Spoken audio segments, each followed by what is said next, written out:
لوگوں کے ذہنوں میں خیال آتا ہے، کیونکہ مختلف ادوار میں اسلام دشمن قوتیں، مخالف قوتیں تو اپنا کام کرتی رہتی ہیں، تو لوگوں کے ذہنوں میں خیال آتا ہے کہ یار اتنے سارے جانور ذبح کرنے کی کیا ضرورت ہے، یہ پیسے کا ضیاع ہے اور وسائل کو ضائع کرنے کے مترادف ہے۔ تو سب سے پہلا جواب اس کا یہ ہے کہ جب اللہ اور اس کے رسول، یہ کیوں ہوا، یہ سوال پیدا کیوں ہوا؟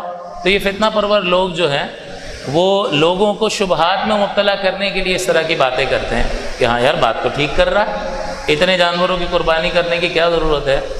تو وہ کس بنیاد پر بات کر رہا؟ فقط عقل کی بنیاد پر بات کر رہا۔ تو جو عقل کے ڈسے ہوئے لوگ ہوتے ہیں یہ ہر چیز کو عقل کے پیمانے اور کسوٹی پر تولتے ہیں، حالانکہ عقل منزل نہیں ہے۔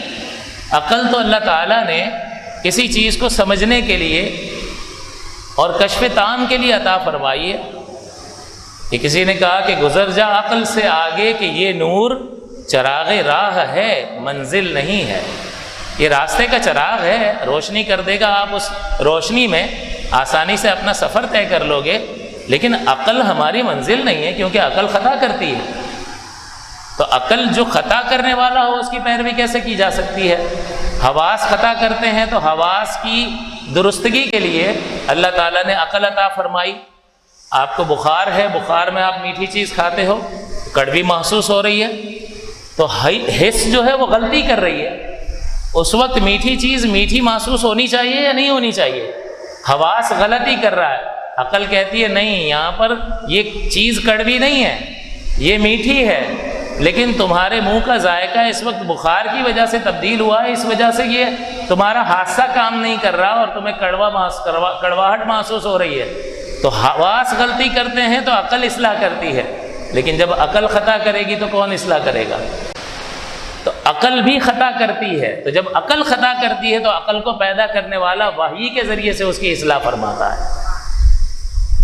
وحی کے ذریعے سے کون سی چیز ہمیں ملی ہے؟ جو نبیوں کے ذریعے سے شریعت مطہرہ اور ایک کامل ضابطہ حیات اور قانون ہمیں ملا ہے، وہ عقل کی اصلاح کرتی ہے۔ اس کا مطلب شریعت عقل پر فوقیت رکھتی ہے۔ تو ایک مسلمان کے سامنے جب اس طرح کا اعتراض کیا جائے گا تو وہ کیا جواب دے گا کہ بھائی میں کیا کروں؟ عقل کہتی ہے، بظاہر عقل کہہ رہی ہے، حالانکہ اس کا بھی رد ہو جائے گا کہ عقل بھی غلط فیصلہ، یہ آپ کے ذہن میں ایک فطور ہے اور ایک غلط مقصد حاصل کرنا چاہ رہے ہو تو غلط استدلال کر رہے ہو، عقل بھی منع نہیں کر رہی ہے۔ لیکن چلو for the sake of argument, بر تقدیر تسلیم استدلال اور بحث کے طور پر آپ کی بات مان لیتے ہیں کہ وسائل کا ضیاع ہے، عقل منع کرتی ہے کہ نہیں کرنا چاہیے، اتنی قربانی، اتنے پیسے خرچ نہیں کرنے چاہیے، غریبوں کو دے دینے چاہیے۔ تو بندہ یہ کہتا ہے کہ بھائی عقل ایک طرف ہے اور ایک طرف اللہ اور اس کے رسول کا حکم ہے، میں کس کو مانوں؟ مسلمان کیا کہے گا؟ اگر اللہ اس کے رسول کا حکم نہ ہو اور عقل کا فیصلہ اللہ اور اس کے رسول کے حکم کے مقابلے میں نہ ہو، اس سے ٹکراتا نہ ہو، تو عقل سے آپ ہزارہ فائدے اٹھائیں، آپ کاروبار کریں، آپ انویسٹمنٹس کریں، آپ اپنے بچوں کے مستقبل کے بارے میں فیصلہ کریں، عقلی طور پر کہاں رہنا ہے، کہاں نہیں رہنا، کیا کھانا ہے، کیا نہیں کھانا ہے، کیا پہننا ہے، کیا نہیں پہننا، کہاں جانا ہے، کہاں نہیں جانا، کون سی گاڑی میں سفر کرنا ہے، کس میں نہیں کرنا۔ عقل کی بنیاد پر انسان ہزارہ فیصلے کر رہا ہوتا ہے، اور اس عقل ہی کی بنیاد پر انسان اور حیوان میں فرق ہو جاتا ہے کہ انسان اپنے لیے فائدے والی چیزوں کو جمع کرتا ہے، نقصان والی چیزوں کو اپنے آپ سے دور کرتا ہے، یہ عقل کا تقاضا ہے۔ لیکن جانور کیا کرتا ہے؟ کتے کو پیاس لگے گی تو وہ نالی میں منہ مار کر اپنی پیاس بجھا لے گا، انسان نہیں کرتا۔ وجہ کیا ہے؟ عقل کی بنیاد پر۔ تو اگر عقل جو ہے وہ شریعت سے ٹکراتی نہیں ہے تو ٹھیک ہے، اللہ تعالیٰ کی طرف سے ایک انعام ہے۔ پاگل کو دیکھ لو اور ایک عقل مند کو دیکھ لو، فرق نظر آتا ہے یا نہیں؟ اور پاگل مکلف ہی نہیں ہے کہ جب ہم کوئی کہتے ہیں کہ بھئی نماز فرض ہے تو عاقل بالغ، تو عاقل کیوں کہتے ہیں؟ اس لیے کہ عقل ہوگی تو خدا کے خطاب اقیم الصلاۃ کو سمجھے گا نا۔ تو اللہ تو پاگلوں سے خطاب ہی نہیں کر رہا، جو سمجھ نہیں پاتے وہ معذور ہیں اللہ تعالیٰ کی طرف سے، تو ان سے تو خطاب ہی نہیں۔ تو عقل جو ہے وہ اللہ تعالیٰ کے خطاب کو سمجھنے کی جو ہے وہ استعداد اور قوت ہے، اور اس کے بعد بندہ مکلف ہوتا ہے، تو اللہ کا انعام ہے عقل۔ لیکن عقل جب اللہ کے حکم سے ٹکرائے گی تو بتائیے کس کی بات مانیں گے؟ حضور علیہ الصلوۃ والسلام نے ارشاد فرمایا کہ یہ قربانی جو ہے اللہ تعالیٰ کو ان دنوں میں خون بہانے سے زیادہ کوئی عمل محبوب نہیں ہے۔ اب اللہ کے رسول اللہ کی جانب سے دی گئی ہدایت کی روشنی میں ہمیں یہ تعلیم دے رہے ہیں کہ ان 3 دنوں میں اور 2 راتوں میں جانور کا خون بہانے سے بہتر، یعنی قربانی کرنے سے بہتر کوئی عمل نہیں ہے. اور عقل مند یہ کہہ رہا ہے کہ بھئی غریبوں کو دے دو، تو کس کی بات مانیں؟ اللہ اور اس کے رسول کی بات مانیں گے، کیونکہ اللہ اور اس کا رسول عقل پر فوقیت رکھتے ہیں. کامل علم کس کا ہے؟ اللہ کا علم کامل ہے. تو کامل علم والے کے پیچھے چلیں گے یا خطا کرنے والی عقل کے پیچھے چلیں گے؟ عقل بھی یہی کہتی ہے کہ کامل کے پیچھے چلیں گے. تو حضور تو ابھار رہے ہیں ایک طرف کہ قربانی کرو اس دن میں، خون بہانے سے زیادہ اللہ کو کوئی عمل محبوب نہیں ہے. تو عقل ایک دوسرا عمل لے کر آ رہی ہے کہ غریبوں کی مدد کر دو، اتنا پیسہ ضائع کرنے کی کیا ضرورت ہے؟ کیا صحابہ کرام علیہم رضوان سے حضور کوئی حکم انہیں ارشاد فرماتے تھے تو صحابہ یہ عرض کرتے تھے کہ حضور کیوں؟ بس آمنا و صدقنا، حضور نے فرما دیا، کیونکہ وہ فائنل اتھارٹی ہیں، سپریم اتھارٹی ہے. اللہ تعالیٰ فائنل اتھارٹی ہے، مستقل بذات ہونے کے اعتبار سے کہ وہ کسی کا محتاج نہیں، وہ جو چاہے حکم فرما دے. ان اللہ یحکم ما یرید، اللہ تعالیٰ حکم فرما دیتا ہے جو چاہتا ہے. اس کی سلطنت ہے، اس کی بادشاہت ہے. بادشاہت میں بادشاہ جیسا چاہے گا حکم فرمائے گا. اور وہ حکیم بھی ہے کہ اس کے سارے احکامات وہ جو بھی حکم فرماتا ہے، چاہے اس کی حکمتیں، اس کے فوائد ہمیں سمجھ میں آئیں یا نہ آئیں، اپنے اندر کروڑوں فوائد انسان کے لیے اور مخلوق کے لیے رکھ رہے ہوتے ہیں. تو اللہ تعالیٰ جو چاہے حکم فرمائے، وہ سپریم اتھارٹی ہے. اور اس کی عطا سے اللہ کے حبیب احکامات ارشاد فرماتے ہیں، چیزوں کو حلال بھی فرماتے ہیں اور ہمیں منع بھی فرما دیتے ہیں، روک بھی دیتے ہیں. بہت ساری چیزوں کے احکامات حضور نے بیان فرمایا، قرآن میں موجود نہیں ہیں. تو آپ بتائیے، اللہ اور اس کے رسول کا حکم آئے تو بندہ یوں، صحابہ یوں کہتے تھے کہ کیوں؟ اور جب ہم نے حق کو قبول کر لیا، اسلام کی دعوت کو قبول کر لیا، تو آپ کے پاس پیمانہ اور کسوٹی کیا ہونی چاہیے؟ دین، اللہ اور اس کا رسول کیا فرماتا ہے. تو اگر عقل کی کوئی بات کرتا ہے اور آپ دیکھیں کہ وہ اسلام کے کسی حکم سے نہیں ٹکراتی، ٹھیک ہے، لیکن اسلام کے حکم سے ٹکراتی ہے، تو بتائیے کسوٹی اور پیمانہ معیار عقل ہے یا شریعت ہے؟ آپ فوراً کہیں گے معیار شریعت ہے، عقل نہیں ہے. تمہاری عقل جو بھی کہتی ہو، اللہ کے رسول نے فرمایا قربانی کرنی چاہیے. حضور فرماتے ہیں کہ یہ قربانی قیامت کے دن اپنے کھروں کے ساتھ، اپنے بالوں کے ساتھ اور اپنے سینگوں کے ساتھ آئے گی. حضور نے جن اعضاء کا ذکر کیا وہ آپ کھاتے بھی نہیں ہو، پھینک دیتے ہو. وہ اعضاء کے جن کو آپ استعمال میں نہیں لاتے ہیں، حضور فرماتے ہیں یہ اپنے ان تمام اعضاء کے ساتھ لایا جائے گا اور پھر تمہیں اجر دیا جائے گا. لہٰذا اسے خوش دلی سے کرو. تو اللہ کے رسول نے کیا فرمایا کہ خوش دلی سے کرو. اور جہاں تک آپ کہیں کہ وسائل کا ضیاع ہے، تو وسائل کا ضیاع بھی نہیں ہے، بلکہ بہت بڑی جو ہے اکنامک ایکٹیویٹی جنریٹ ہو جاتی ہے. ایک معاشی سرگرمی ہمارے سے وجود میں آ جاتی ہے کہ بندہ جو ہے وہ جانور خریدنا شروع کر دیتا ہے، اس کو پھر فارم ہاؤس میں پالنا شروع کر دیتا ہے. تو یہ انویسٹمنٹ شروع ہو گئی. اس کے بعد اس پہ ظاہر سی بات ہے آدمی لگانے پڑتے ہیں، تو لوگوں کو روزگار ملتا ہے. پھر چارہ وغیرہ کھلانے کے لیے چارے والے کا کاروبار چل رہا ہے. اس کے بعد جب منڈیوں تک لایا جا رہا ہے تو منڈیوں تک لانے کے لیے ٹرانسپورٹر کا کام چل رہا ہے. اور اس کے بعد فروخت کرنے کے بعد گھروں تک لانے کے لیے پھر ٹرانسپورٹر کا، سوزوکی والوں کا کام چل رہا ہے. تو کتنا بڑا اکنامک سائیکل ہے. اس کے بعد کسائیوں کی عید ہو جاتی ہے ان 3 دنوں میں، جو چاہیں دام لگائیں. تو یہ کتنی بڑی معاشی سرگرمی ہے جس کو یہ اللہ تعالیٰ کا ایک حکم جنریٹ کر رہا ہے اور خوشحالی کا باعث بن رہا ہے. اور تم اس کو کہتے ہو کہ یہ وسائل کا ضیاع نہیں ہے، بلکہ یہ بہت بڑی اکنامک ایکٹیویٹی کو جنریٹ کرنے والا ہے، بہت بڑی معاشی سرگرمی کا سبب بننے والا ہے. پھر کھالوں کا اور چمڑے کا جو بزنس جس عروج پر پہنچتا ہے، اور پھر ہم اس کو ایکسپورٹ کرتے ہیں، اور ایکسپورٹ کے نتیجے میں فورن ایکسچینج زر مبادلہ ہمیں حاصل ہوتا ہے، جو ہمارا بیلنس آف پیمنٹ آج بگڑا ہوا ہے کہ 20 ارب ڈالر جو ہے، 100 ارب ڈالر کی ایکسپورٹ کرتے ہیں تو 120 روپے کی 120 کی منگوا لیتے ہیں. تو 20 ارب ڈالر بھرنے ہی بھرنے ہیں. تو وہ ڈالر تو ہم یہاں چھاپتے نہیں ہیں، تو پھر قرضہ لینا پڑتا. پھر قرضہ لے کے وہ 20 ارب ڈالر جو ہے سال کے سال پورے کر رہے ہوتے ہیں. تو وہ کرنٹ اکاؤنٹ ڈیفیسٹ جو ہے وہ بھی نیچے آ جاتا ہے، اس کی وجہ سے اس پہ بھی فرق پڑتا ہے. تو ہر اعتبار سے دیکھا جائے تو عقل بھی کہتی ہے کہ یہ وسائل کا ضیاع نہیں ہے. جہاں وہ عقل کو لا کر ایک فاسد استدلال کر کے مسلمانوں کو اللہ کے ایک حکم سے گویا کہ تذبذب میں مبتلا کرنے کی کوشش کر رہا تھا، وہ اس کا فاسد استدلال تھا۔ عقل بھی یہ کہتی ہے کہ یہ ایکٹیویٹی ہونی چاہیے۔ تو عقلاً اور نقلاً، یعنی نقل کا مطلب حضور علیہ الصلوۃ والسلام سے ہمیں اللہ کی طرف سے یہ حکم ملا، تو نقل ہوتا ہوا حکم آیا نقل کے اعتبار سے بھی مفید کہ بس اللہ اور اس کے رسول کا حکم آ گیا، آمنا و صدقنا، اور عقل بھی اس بات کی توثیق کرتی ہے۔ اور اصل یہ ہے کہ جہاں آپ نے کہہ دیا کہ اتنا گوشت اور اتنی قربانی، تو سمجھنے کی ضرورت یہ ہے کہ شریعت مطہرہ کا مقصد قربانی سے ہے کیا؟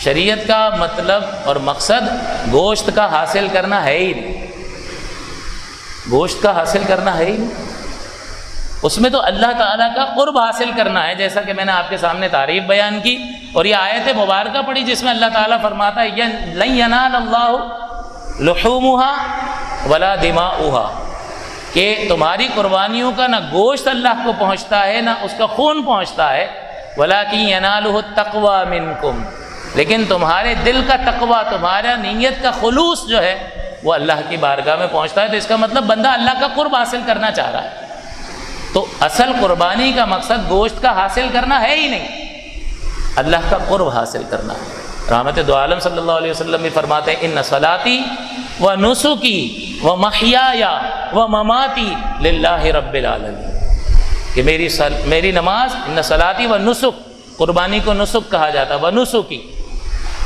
و محیایا، اور میرا جینا، و مماتی، اور میرا مرنا، للہ رب العالمین، سب اللہ کے لیے ہے جو تمام جہانوں کا پالنے والا ہے، تمام جہانوں کا مالک ہے، رب ہے۔ تو حضور کیا فرما رہے ہیں کہ میں جو قربانی کر رہا ہوں وہ اللہ کے لیے ہے۔ تو قربانی کا مقصد گوشت کا حصول نہیں ہے بلکہ اللہ کا قرب حاصل کرنا، اور اس کی تاریخ اتنی پرانی ہے، میں نے پہلے بھی عرض کیا تھا کہ آدم علیہ السلام سے لے کر آج تک قربانی چلی آتی رہی ہے۔ حابیل اور قابیل کا جب مسئلہ ہوا تو جانور دونوں نے رکھ دی، اور پہلے کا طریقہ کار یہ تھا، اللہ تعالیٰ کا سنت الہیہ یہ تھی کہ قربانی جو ہے وہ میدان میں رکھ دی جاتی تھی، اور جس کی قربانی کو اللہ تعالیٰ نے قبول کرنا ہوتا تھا تو آسمان سے ایک آگ آتی تھی اور اس قربانی کو جلا دیتی تھی، تو جس کی قربانی جلا دی جاتی تھی سمجھ لو اس کی قربانی قبول ہو گئی، اور جو جلنے سے رہ گئی وہ غیر مقبول ہو گئی۔ تو اس کا سلسلہ آدم علیہ السلام سے چلتا چلا آ رہا۔ اسی طرح مال غنیمت میں بھی یہی ہوتا تھا کہ مال غنیمت جنگ ہوئی اور کافر سامان چھوڑ کر بھاگ گئے، اور جنگ کے نتیجے میں جو مال آیا اس کو مال غنیمت کہتے ہیں، اور بغیر جنگ کے جو مال ہاتھ میں آ جائے اس کو مال فے کہتے ہیں۔ تو مال غنیمت حلال نہیں تھا، جو بھی جمع ہوتا تھا جنگ کے بعد وہ ایک میدان میں رکھتے تھے، اور ایک آگ آسمان سے آتی تھی اس کو جلا دیتی تھی، قبولیت کی دلیل بن جاتا تھا۔ لیکن حضور علیہ الصلوۃ والسلام کی برکت سے حضور کی امت کو یہ فائدہ حاصل ہوا کہ اس امت کے لیے قربانی کا معیار تبدیل ہو گیا، کہ اب اس طریقے سے قربانی کی قبولیت کی علامت ظاہر نہیں ہوتی، بلکہ اللہ تعالیٰ نے کرم فرمایا کہ تم قربانی کرو اخلاص نیت کے ساتھ، اور اس کا گوشت بھی تم ہی استعمال کرو۔ تو اب ہم اس گوشت سے فائدہ بھی اٹھا رہے ہیں اور قربانی بھی کر رہے ہیں، اور ایک فائدہ یہ بھی حاصل ہو رہا ہے کہ ہماری نیتوں کا پردہ بھی اللہ تعالیٰ رکھ رہا ہے، ورنہ تو آگ آ کے جلا جائے تو پتہ چلا کہ کسی کی جو ہے وہ 50,000 والی قربانی کو آگ نے کھا لیا تو گویا کہ وہ قبول ہو گئے، اور 25 لاکھ والے کا بیل ایسا ہی پڑا رہ گیا۔ تو اللہ تعالیٰ نے بڑی پردہ پوشی فرمائی کہ اس معاملے کو آخرت پر چھوڑ دیا، اور ہمیں تلقین فرما دی کہ اخلاص کے ساتھ اللہ کا قرب حاصل کرنے کے لیے قربانی کرو۔ تو قربانی کا مقصد جہاں پر اللہ تبارک و تعالیٰ کا قرب ہے، اس کے قرب کا حصول ہے، وہیں پر حضور علیہ الصلوۃ والسلام کی برکت سے ہمیں اب اس کے گوشت کے استعمال کا بھی فائدہ حاصل ہونے لگا۔ اسی طرح سے مال غنیمت جو ہے وہ بھی حضور کی امت کے لیے حلال ہو گیا، اور پھر وہ جو جہاد کرنے کے لیے جاتے تھے ان افراد میں تقسیم کیا جاتا تھا۔ تو کہنے کا مقصد یہ ہے کہ جس اعتبار سے بھی آپ دیکھیں گے اس اعتبار سے آپ کو قربانی کا یہ فریضہ جو ہے، یہ واجب جو ہے وہ معقول بھی نظر آئے گا اور برکت سے بھرپور بھی نظر آئے گا، اور چونکہ اللہ کا حکم ہے اس میں ہزارہ حکمت پوشیدہ ہیں۔ لہٰذا کبھی بھی سکھانے کا، سمجھانے کا، اتنی گفتگو کرنے کا مقصد یہ تھا کہ کبھی بھی آپ کو کوئی شخص کوئی بات کرے اور عقل کے پیمانے پر کر رہا ہو تو اصول یہ ہے کہ عقل کے پیمانے پر کی گئی بات اگر شریعت سے ٹکرائے گی تو ہم عقل کو چھوڑ دیں گے، اللہ اور اس کے رسول کے حکم کو فوقیت دیں گے۔ ورنہ عقل سے آپ فائدے ہزارہا اٹھا سکتے ہیں۔ تو یہاں پر یہی جو ہے اعتراض کرنے کی کوشش کی گئی کہ بھائی اتنے وسائل کا ضیاع۔ ہاں پھر اس میں بیلنس کر لینا ضروری ہے کہ بندہ 25-25 لاکھ روپے کا جانور لے کر آ رہا ہے، اور ہماری حالت یہ ہے کہ ہماری تربیت ہوئی نہیں ہوتی ہے دینی اعتبار سے، اور پھر اس میں نمود و نمائش کا پہلو نمایاں ہو جاتا ہے، اور لوگوں کو دکھاتے پھر رہے ہیں اور موویاں بنا رہے ہیں، اور آج کل یہ سوشل میڈیا ہے تو فوراً، بلکہ آج کل تو امام غزالی فرماتے پہلے یہ ہوتا تھا کہ لوگ نیک عمل کرتے تھے اور پھر ریاکاری کرتے تھے۔ یار آج تہجد میں بڑی مشکل ہوئی اٹھنے میں، لیکن میں اٹھ گیا، تو تہجد پڑھی ہے اس نے، پھر بتا رہا۔ لیکن امام غزالی فرماتے ہیں کہ آج تو عبادت کرتا نہیں اور بتاتا ہے، تہجد میں اٹھے گا نہیں پھر بھی بتائے گا۔ تو یہ بھی ممکن ہے کہ کسی کے بہت زبردست قسم کے لاکھوں مہنگے بیل کے ساتھ کھڑا ہو کے سیلفی بنا کے کہا اور پوچھ لے کہ بھائی کمنٹس کریں کیسا لیا ہے، تو اس کا ہے بھی نہیں، اور اس کے باوجود تو بہرحال اس میں ریاکاری کا فیکٹر ہے۔ اور میں نے تعریف میں ذکر کر دیا کہ اللہ کا قرب حاصل کرنے کی نیت سے قربانی کریں گے تو پھر وہ اللہ کی بارگاہ میں مقبول ہوگی، کیونکہ اللہ یہاں یہی فرما رہا ہے اس آیت پاک میں کہ تمہارے دل کا تقویٰ اللہ کی بارگاہ میں پہنچتا ہے، کہ اخلاص کے ساتھ اللہ کے لیے قربانی کی تھی یا تعریفی جملے سننے کے لیے کی تھی، اپنی نمود و نمائش کے لیے کی تھی۔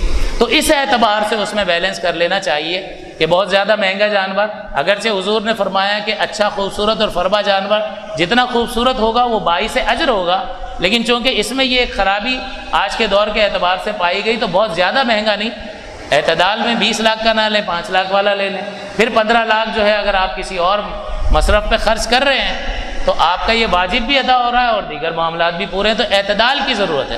اور دوسری ایک بات یہ ہے کہ میرا ایک دوست ہے زکوٰۃ کے معاملے میں تھوڑا گڑبڑ لیکن قربانی اچھی، تو میں نے اس کو بٹھا کے سمجھایا کہ دیکھو بھائی زکوٰۃ فرض ہے اور قربانی واجب ہے، تو تم قربانی بھی کرو اور زکوٰۃ بھی ادا کرو تاکہ فرضیت کا بوجھ نہ رہ جائے، ورنہ یہ مال تمہارے لیے بوجھ بن جائے گا قیامت کے دن۔ تو تم جانور ذرا سستا لے لو، 5 لاکھ والا مت لو، 1 لاکھ والا لے لو، اور 4 لاکھ جو ہے وہ زکوٰۃ میں دے دو، تو تمہارا فرض بھی ادا ہو جائے اور یہ واجب بھی ادا ہو جائے اور تم دونوں سے بری الذمہ ہو جاؤ۔ لیکن مسئلہ یہ ہے کہ ہم نے سب نے اپنے اپنے معیار بنا لیے، یار وہ تو میرا شوق ہے اور میرا دل کرتا ہے، تو ٹھیک ہے 5 لاکھ کی قربانی بھی کرو، لیکن اللہ کا فرض بھی تو پورا کرو نا۔ آپ یہ کہو کہ میرا اپنا معیار ہے، میں واجب کو فرض سے اوپر رکھوں گا، تو ایسا نہیں ہوگا کہ قیامت کے دن ہم اللہ کی بارگاہ میں جا کر عرض کریں کہ یا اللہ اپنے معیار کو، اپنے اسٹینڈرڈ کو سائڈ پہ رکھ اور میرے معیار کے مطابق مجھے بدلہ عطا فرما۔ یہ نہیں ہوگا۔ جس چیز کو اللہ نے فرض قرار دیا اس کے ساتھ فرض والا سلوک، واجب کے ساتھ واجب والا، سنت موقدہ کے ساتھ سنت موقدہ والا سلوک کرنا پڑے گا۔ تو یہ بھی انسان کو بیلنس کرنا چاہیے کہ بعض اوقات قربانی میں وہ بہت زیادہ پیسے خرچ کر رہا ہوتا ہے، دوسری طرف مالی جو دوسرا حق ہے زکوٰۃ اس کو صحیح طرح سے ادا نہیں کر رہا ہوتا، تو اس کو بیلنس کرنے کی ضرورت ہے کہ معیار اللہ اور اس کے رسول کا چلے گا آخرت میں، میرا آپ کا بنایا ہوا معیار کہ یار میرا یہ شوق ہے تو ٹھیک ہے شوق پورا کرو، اللہ کی رضا کے لیے شوق پورا کرو، لیکن اس فرض سے صرف نظر مت کرو جو زکوٰۃ میں کوتاہی کر رہے ہو۔ تو اس اعتبار سے اس میں اعتدال کی ضرورت ہے۔ کس شخص پر قربانی لازم ہوتی ہے؟ تو آپ 4 چیزیں یاد رکھ لیں، مقیم، مالک نصاب، بالغ مسلمان پر، یہ ایک جملہ یاد رکھ لیں تو آپ خود بتا سکتے ہیں کہ بھئی کس پر قربانی واجب ہے۔ مقیم پر واجب ہے تو مقیم کی ضد نکال لو، یعنی مسافر پر نہیں ہے۔ مسافر وہ شخص ہوتا ہے جو 92 کلومیٹرز دور جانے کی نیت سے شہر کی حدود سے باہر نکل جائے تو وہ مسافر ہے۔ حیدرآباد چلا جائے، مطلب کسی کو قربانی نہ کرنی ہو تو حیدرآباد نکل لیا تو اس پہ واجب نہیں ہوگی، کیونکہ مسافر ایک شرط نہیں پائی جا رہی۔ تو جس کے پاس کم پیسے ہوں وہ جا سکتا ہے، تو بہرحال لیکن وہ نیت یہ نہ کرے کہ اس واجب کی ادائیگی سے بچ جاؤں اور پیسے بچا لوں۔ بھئی اللہ کی راہ میں خرچ کریں گے تو یہ جو موجود پیسے ہیں وہ بھی اللہ نے دیے ہیں اور اس میں برکت ڈالنے والی ذات بھی اللہ کی ذات ہے۔ تو مسافر نہ ہو، مقیم ہو۔ اس سے یہ مسئلہ بھی معلوم ہو گیا